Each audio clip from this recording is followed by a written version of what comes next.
semuanya, Assalamualaikum warahmatullahi wabarakatuh. Nama saya Priscilla Isni Nabila dengan NIM 20117019.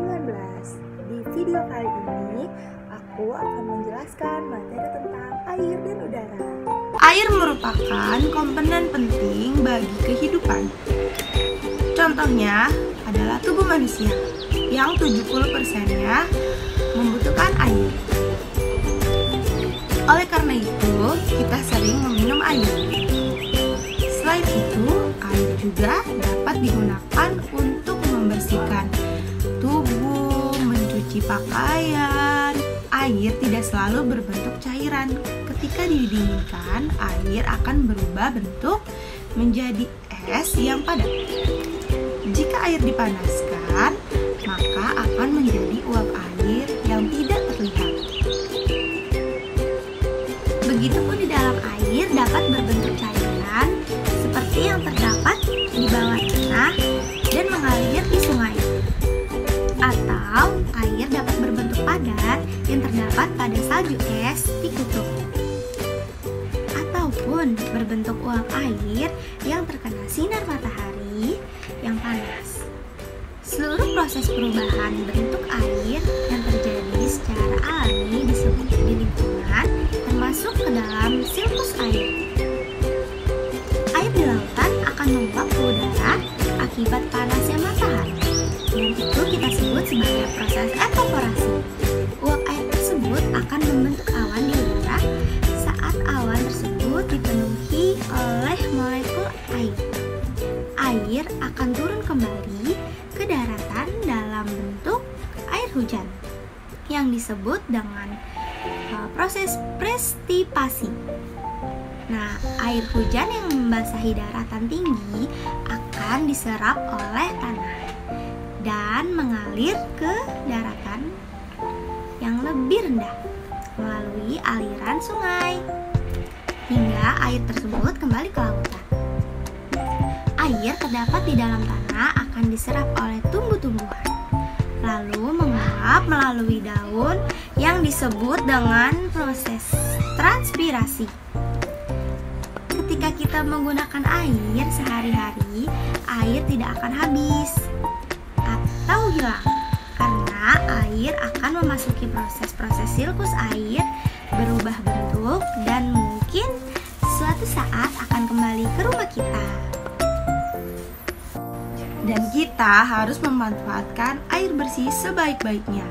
Dan inilah dia cara menghemat air bersih.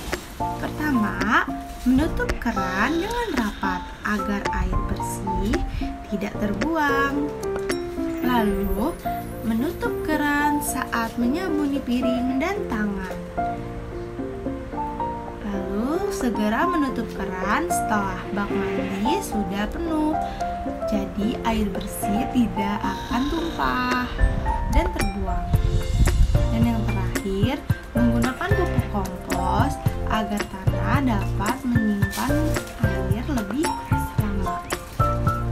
Cara mengurangi pencemaran air. Yang pertama, melakukan pengolahan limbah dengan benar. Yang kedua, menggunakan bahan-bahan yang ramah lingkungan. Dan yang ketiga, tidak membuang sampah sembarangan. Selanjutnya, kita akan mengetahui tentang udara. Pengertian udara. Udara adalah suatu campuran gas yang terdapat pada lapisan yang mengelilingi bumi, dan komponen campuran gas tersebut tidak selalu konstan. Udara juga merupakan atmosfer yang berada di sekeliling bumi, yang fungsinya sangat penting bagi kehidupan manusia di dunia ini. Sifat-sifat udara. Sifat-sifat udara adalah pertama, udara berbentuk gas. Udara memiliki massa. Udara memuai jika dipanaskan. Udara menempati ruang. Udara menempuhi tekanan. Udara menyusut jika diinginkan. Udara berhembus dari tempat yang bertekanan tinggi di tempat yang bertekanan rendah. Polusi udara. Polusi udara atau pencemaran udara adalah suatu kondisi tercemar oleh bahan-bahan kimia, zat, atau partikel-partikel yang disebabkan oleh asap kendaraan, asap pabrik, asap rokok, dan lain-lain. Apabila asap itu dihirup manusia, akan menyebabkan penyakit, gangguan pernafasan, mengganggu kesehatan kulit, asma, menimbulkan stres, dampaknya juga ke tumbuhan dan hewan, serta makhluk hidup lainnya. Cara mengurangi polusi udara yaitu berjalan kaki atau naik sepeda, tidak membuang sampah, tidak merokok sembarangan, menaruh cerobong asap pada pabrik, tidak menebang pohon sembarangan, dan menanam pohon dan tumbuhan.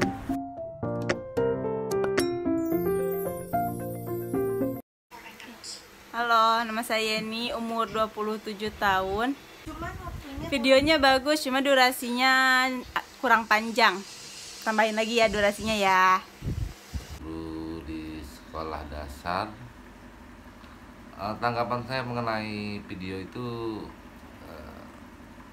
bagus ya, dan mudah dipahami. Halo, saya Fadia Zima Ivana, kelas 6 SD. Video tersebut tuh bagus banget. Saya lebih mengerti dalam video itu. Oke, segitu saja. Terima kasih.